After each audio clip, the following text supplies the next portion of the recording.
Le rôle du Technion France, c'est très clair. La mission, la vocation que je lui ai imposée est de créer de la valeur, c'est-à-dire des coopérations bilatérales stratégiques entre les acteurs français, en cohérence avec les disciplines du Technion et bien évidemment avec les acteurs du Technion.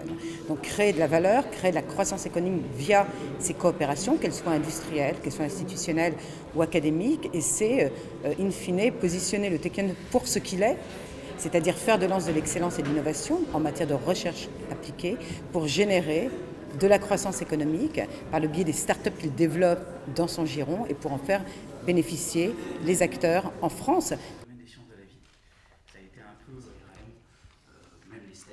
Le numérique et le digital, c'est non seulement, je dirais, de stocker, de modéliser, mais de rapprocher.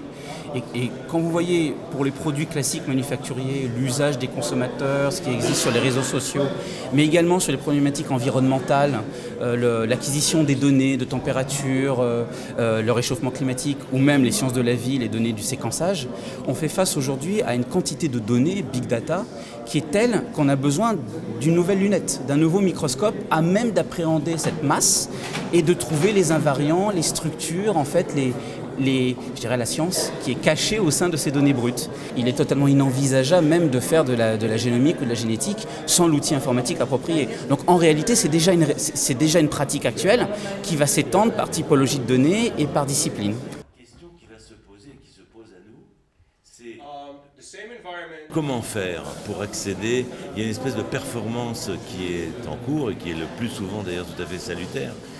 Mais je voulais simplement, parce que je suis sur les sciences du vivant, je suis sur, si vous voulez, ce qui n'est pas, qu'on ne peut pas mettre en boîte, qui est le désir, hein, pas le désir d'enfant, pour parler de celui-là, et que donc il faut faire attention en même temps à ne pas toujours répondre à la question du comment faire.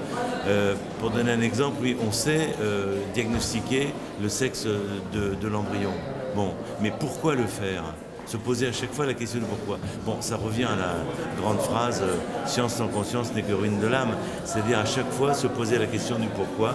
On est emballé et fasciné par ces grandes découvertes technologiques, et c'est vrai que par exemple le génome est un pas en avant, mais qui peut être aussi, s'il est utilisé à tout bout de champ, poser plus de questions qu'il n'apporte de réponses.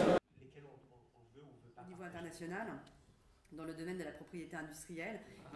Écoutez, je suis venue effectivement à l'invitation de l'association Technion France parce que je considère que c'est un modèle en matière de collaboration entre une université d'excellence et l'industrie. Je crois que c'est vraiment une inspiration pour nous, c'est en tout cas ce que je souhaite faire pour améliorer le transfert de technologie. On sait bien que c'est un peu la faiblesse en France. On a une très bonne recherche fondamentale, mais on a du mal à transformer cette recherche fondamentale, malgré le fait qu'on dépose beaucoup de brevets en des produits qui trouvent des marchés et qui créent de la croissance. Donc je crois que voilà, il y a là une source à la fois de coopération et d'inspiration pour la France.